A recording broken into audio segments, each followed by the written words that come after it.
सह वीर्यं करवावहै तेजस्विनावधीतमस्तु मा विद्विषावहै। ओम शांति शांति शांति। वैदिक जीवन पद्धति की इस कक्षा में आप सबका पुनः हार्दिक स्वागत है, अभिनंदन है। ऋग्वेद के मंत्रों का स्वाध्याय कर रहे हैं और प्रथम मंडल के लगभग 10 सूक्त तक हम कुछ बहुत ही सुंदर और बहुत ही सारगर्भित जो वेद मंत्र थे उनको हमने पढ़ा था। आज पुनः हम 10वें सूक्त के 12वें मंत्र का स्वाध्याय जो है उसको करेंगे। बहुत ही सुंदर मंत्र है। ज्ञान का वातावरण हम अपने चारों ओर फैलाएं, चारों ओर उसको समझें और जीवन को जो अच्छा चलाना चाहता है उसके लिए ये आवश्यक है कि अपने वातावरण को अच्छा बनाए। वातावरण बहुत महत्व रखता है हमारे दिव्य जीवन के लिए। हमारे वैदिक जीवन पद्धति जो वैज्ञानिक पद्धति है उस जीवन पद्धति को जिसने भी अपनाया है निश्चित रूप से उसने इस संसार में जो दुर्गुण दुर्व्यसन दुरित हैं उनसे वो पार पाया है। अतः हम इस वेद विद्या को, इस वैज्ञानिक पद्धति को समझें, जानें। और बहुत ही सुंदर बात कही है, परित्वा गिरवड़ो गिरा इमा भवन्तु विश्वतः वृद्धम वृद्धायु मनु वृद्धयो जुष्टा भवन्तु जुष्टयः। मैं इसको लिख देता हूँ, फिर आपके समक्ष इसकी चर्चा करता हूँ। ओम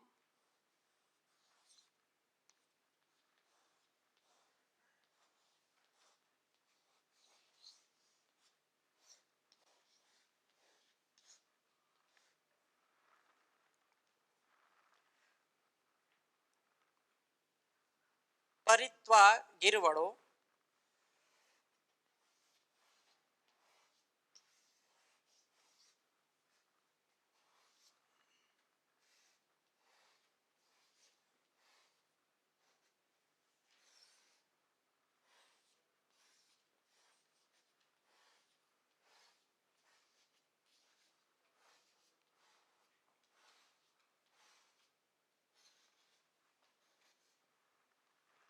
ओम परित्वा गिरवणो गिरा इमा भवन्तु विश्वतः।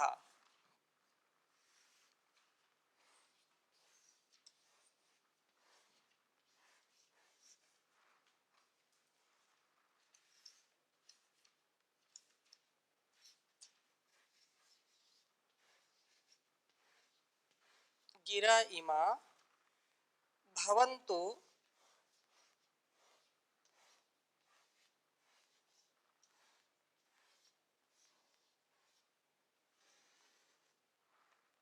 विश्वतः।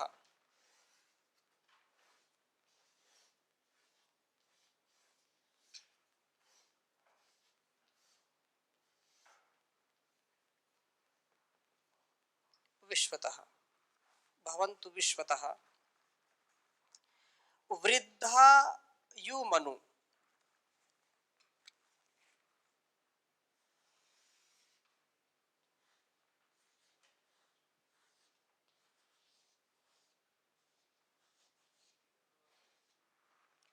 वृद्धायु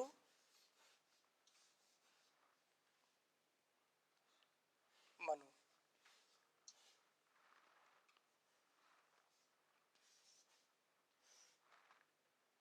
वृद्धयो जुष्टा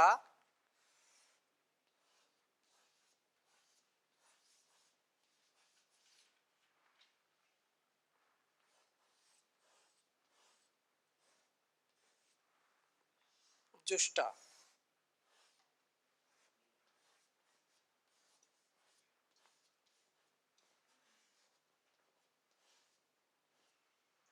वृद्धयो जुष्टा भवन्तु जुष्टयः।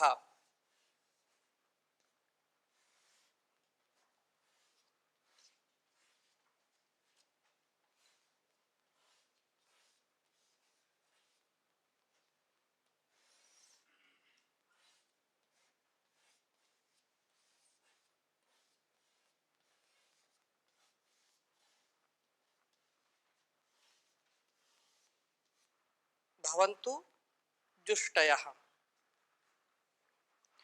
एक बार उच्चारण करेंगे। ओम परित्वा गिर्वणो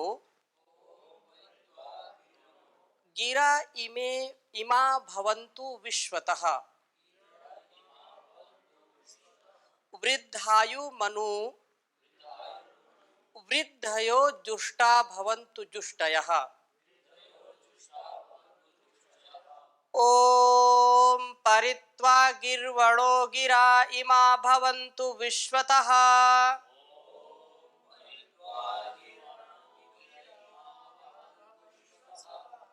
वृद्धायो मनु वृद्धयो जुष्टा भवन्तु जुष्टयः।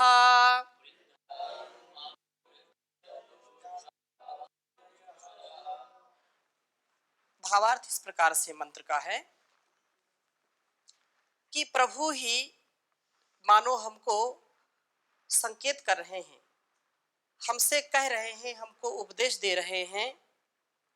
गिरवणाः, वेद वाणियों का सेवन करने वाले जीव, इमा गिराः, इमा गिरः, ये जो वाणियां ही त्वा विश्वतः परिभवन्तु, तुझे चारों ओर से घेरे रहें, तू केंद्र हो, तेरे चारों ओर ज्ञान की ही वाणियां हूं। मनुष्य का सर्वोच्च आनंद इसी में है कि ज्ञान के वातावरण में सदा रहे। वातावरण जैसा व्यक्ति का परिवेश होगा, जैसा उसका आसपास का संसार होगा, वैसा ही उसका संस्कार होगा, वैसे उसके विचार होंगे, उसके वैसे ही व्यवहार होंगे। इसलिए सदाचार चारों ओर हो, हमारे चारों तरफ वेद के जो ऋचाएं हैं उनका उद्घोष होता हो, वेद की वाणियां हमारे चारों ओर हो और हम केंद्र में हो। कितना सुंदर, कितना सहज और कितना सरल जीवन हम जी सकते हैं, ऐसा वातावरण यदि हम उत्पन्न करते हैं, ऐसा वातावरण यदि हमको मिल जाता है तो। परम पूज्य श्री स्वामी जी महाराज बार बार इस बात को कहते हैं कि किसी भी मनुष्य के निर्माण के लिए माता पिता जो जन्म देने वाले हैं वो तो महत्वपूर्ण अपनी भूमिका निभाते ही निभाते हैं, परंतु उसके आसपास का वातावरण भी बहुत बड़ी भूमिका निभाता है। यदि बच्चों को ज्ञानियों के बीच में आप रखेंगे तो अल्पकाल में ही वो ज्ञान के भंडार हो जाएंगे। और कितना भी बड़ा विद्वान हो, उसकी विद्वान की कितनी अच्छी संतान हो, यदि अच्छे इंसान के पास वो नहीं रहेगी तो उसके संस्कार कुसंस्कार में बदल जाएंगे।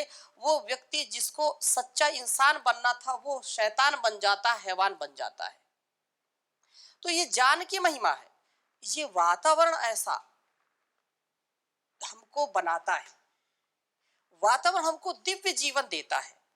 और ऐसा वातावरण जब हमको मिलता है तो हमारे संस्कार जो बहुत पूर्व जन्म के जो कृत कारित अनुमोदित जो कर्म नहीं करने चाहिए थे उनको यदि हमने किया है और वैसे संस्कार पड़ गए हैं तो धीरे धीरे वो संस्कार भी मिट जाते हैं और हमारे अंदर का जो अज्ञान है, जो अविवेक है, उसका पर्दा हट जाता है। हम दिव्य ज्ञान से दिव्य जीवन को बना पाते हैं। तो ये वेदवाणी ही हमारे लिए परम उपकारी है। वो सौभाग्यशाली है। महर्षि दयानंद कहते हैं कि मातृमान पितृमान आचार्यवान पुरुषो वेद। अरे उस संतान का सबसे बड़ा सौभाग्य है, वो संतान दुनिया का सबसे सौभाग्यशाली संतान होता है जिसके माता पिता गुरु और आचार्य धार्मिक विद्वान हो, वेदों की विद्वान हो। वेदों का जो जानने वाला होता है, वेदों को पढ़ने पढ़ाने वाला होता है, सुनने सुनाने वाला होता है, उसका जीवन ही अलग हो जाता है। सैकड़ों हजारों लाखों करोड़ों में एक होता है, लेकिन एक ही शर्त है, एक ही कंडीशन है। क्या? जैसा पढ़ा, जैसा सुना, जैसा जाना, वैसा जीने का, वैसा अपने आचरण में, अपने वाणी और व्यवहार में उतारने का प्रयास कभी नहीं छोड़ना चाहिए। अर्थात कहने का आशय क्या है? हम जैसा पढ़ें, जैसा सुने, जैसा विचार करें, वैसा हम जिएं। 100% नहीं हो सकता। यदि ऐसा वातावरण बना है तो भी कुछ तो प्रयास करें। और ऐसी वाणी का सुनना सुनाना कितना महान कार्य है। इसलिए कहा है कि तुझे चारों ओर से ये वेद वाणियां जो है प्राप्त हो, चारों ओर से तुझको घेरे रहें, तू केंद्र में रहे।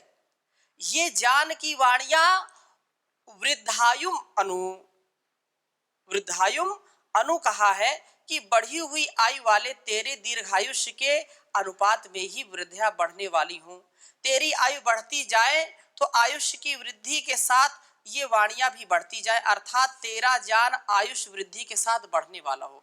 अक्सर क्या होता है कि हम अपने ज्ञान को धीरे धीरे समाप्ति को ले जाते हैं। क्यों? क्योंकि इंद्रियों का नियमन नहीं होता है, इंद्रियों को हम वश में नहीं कर पाते हैं। और जो आयु विद्या की होती है उसमें हम अपने भोगों को ज्यादा पसंद करते हैं। आयु विषयों में जब बीत जाती है तो फिर विद्या हमारे अंदर ज्यादा समा नहीं पाती है और हम फिर दुखी रहते हैं। अल्पकाल में ही हमारा जीवन नष्ट होने लगता है, इंद्रियां हमारी शिथिल हो जाती हैं, आंखों से दिखाई नहीं देने लगता है, कानों से सुनाई नहीं देने लगता है, वाणी हमारी शिथिल हो जाती है। क्यों? क्योंकि इंद्रिय जित हम नहीं बनते हैं।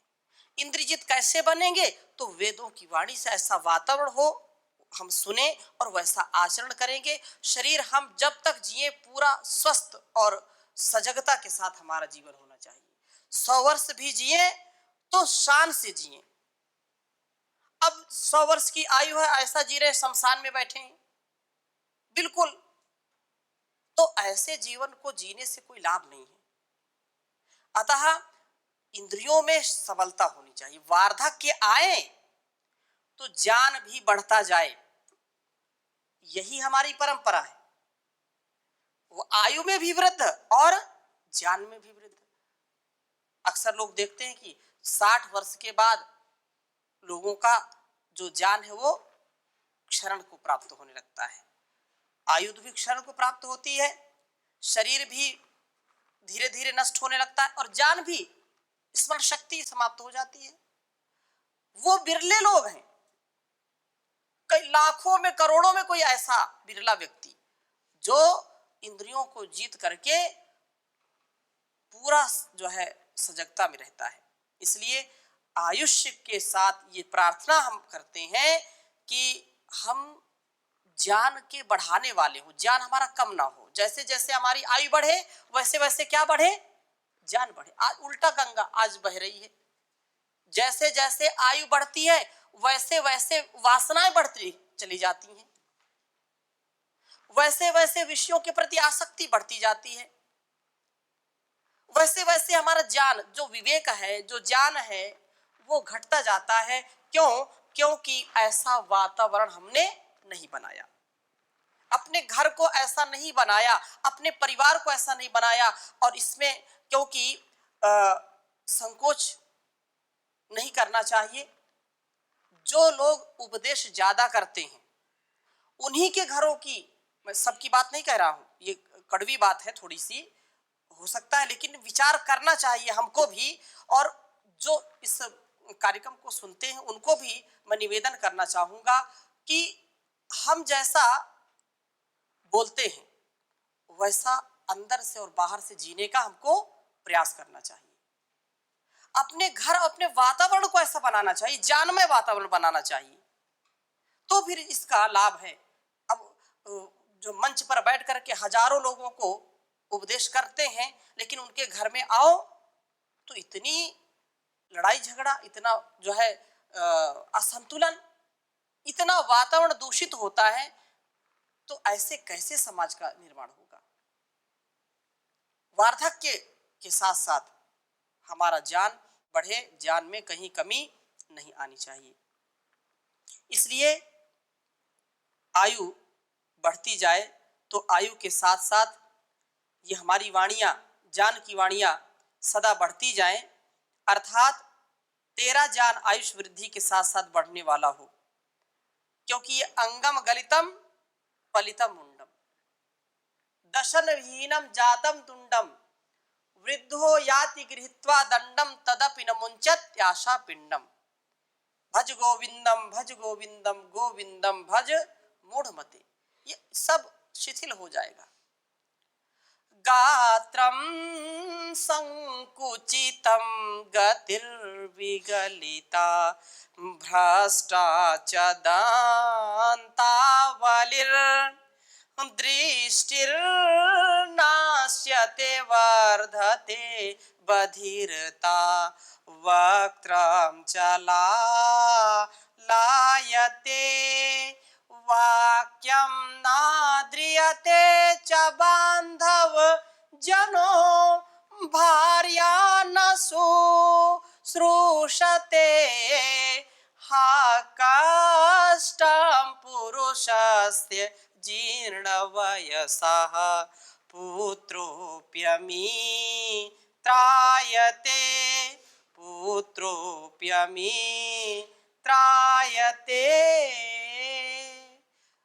बहुत समझ कर किस बात को जो है कवि कहते हैं कि गात्रम संकुचितम गतिर विगलिता। जब शरीर जो है शिथिल हो जाता है तो हमारी चाल भी अलबेली हो जाती है।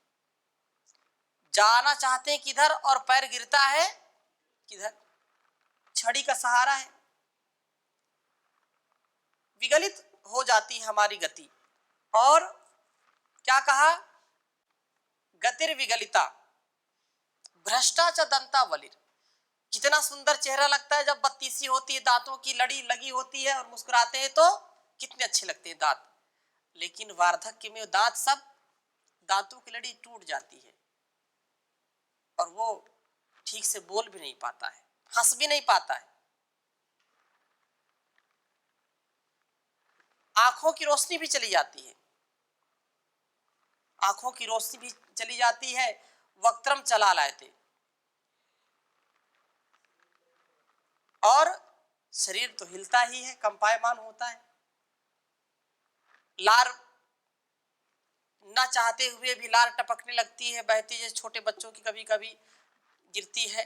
तो वृद्धावस्था में भी ऐसा देखा जाता है कि वह ना चाहते हुए भी लार टपकती रहती है।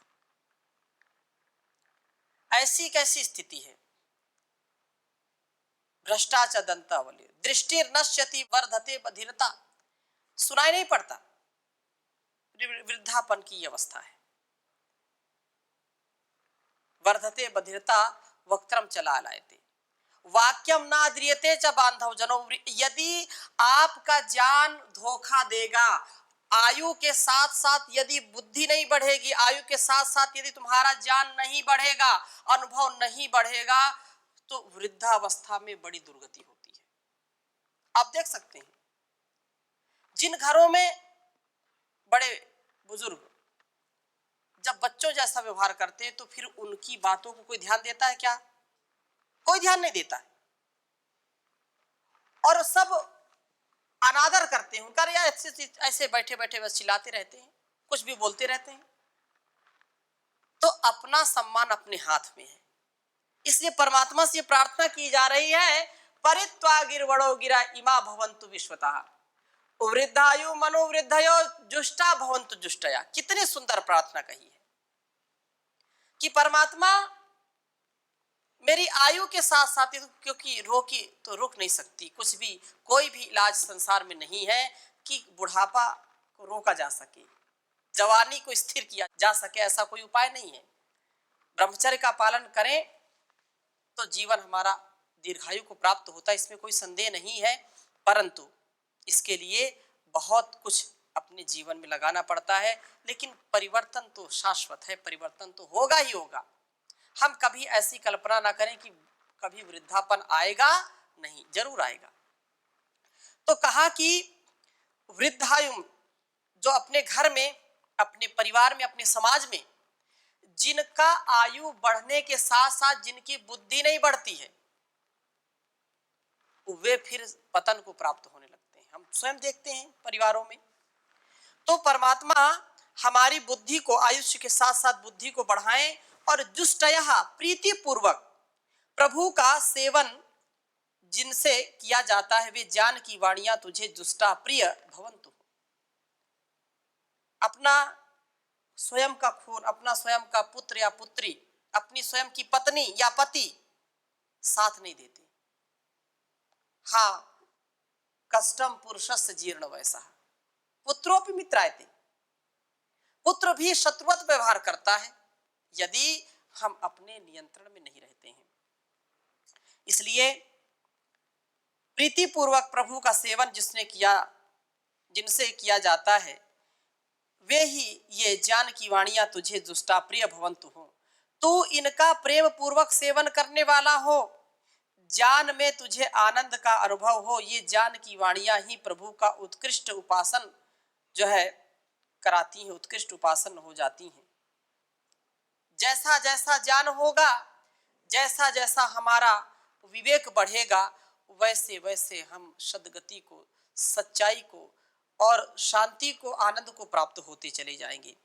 तो सारे इस वेद मंत्र का जो अभिप्राय है कि हे परमात्मा, आप हमारा सदा ऐसा वातावरण ज्ञान प्रधान हो जहां पर अज्ञानता ना हो, अविवेक ना हो, अधर्म ना हो, अन्याय ना हो, अविद्या ना हो, अपूर्णता ना हो, अंधकार ना हो।